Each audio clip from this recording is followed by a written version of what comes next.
yetu katika pwani yetu hii ya Tanga tuna asilimia kubwa ya washikaji ambao wewe ni mshikaji wangu ndio, lakini mimi ni moja ya mshikaji ambao nakuzungumzia vibaya kwa watu, lakini mimi wewe ni mshikaji wangu ndio. Hivi ni misingi gani ambayo mshikaji wako yani akivifanya, ni vitu gani ambavyo ukijua mshikaji wako akavifanya kutoka kwako unamuondoa kabisa katika swala la ushikaji? Kwanza mimi naweza nikasema adui yangu mkubwa ni vitu vitatu: snitchi, mnafiki na mtu ambaye hayuko real.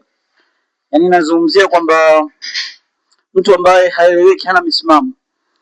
Kwa hiyo kwa watu ambao nitakaoweza kuwakataa mazima, yani kutowaruhusu tena wasiingie tena kwenye maisha yangu, mtu wa kwanza kabisa ni yule mtu ambaye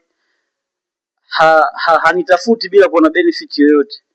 Yani yeye hana time na mimi, au sio? Kaniweka akiba, lakini anapokumbwa na matatizo, yani matatizo fulani, ndio inakuwa ananipigia simu labda, Chuli vipi, mambo vipi, si nani, lakini akiwa kwenye raha zake hana time na mimi. Bro, mimi nampunguza wa kwanza. Mtu wa pili ni mtu ambaye amenizunguka labda kwa mwanamke wangu au kwa mke wangu, ilhali anajua kabisa yule ni mwanamke wangu au ni mke wangu wa ndoa, alafu akanizunguka akafanya naye labda maybe mapenzi au yani sort of betray. Unazungumza betray, huyo mshikaji, yani ndo shughuli ndo imeisha kaka.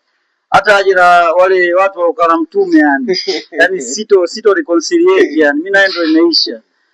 Alafu mtu mwingine ambaye naweza nikasema labda namkataa mazima, yule mtu ambaye aliniacha kwenye matatizo, yani tulikuwa washikaji sana, alafu ghafla tu maybe nikapata labda msiba, nikafiwa na mtu wangu wa karibu, hakuonyesha ushirikiano na mimi, kaka wewe nampunguza, alafu ndo imeisha. Yani ndo mswali mtume. Nafikiri hizo ndo major factor. Okay, hiyo imeisha.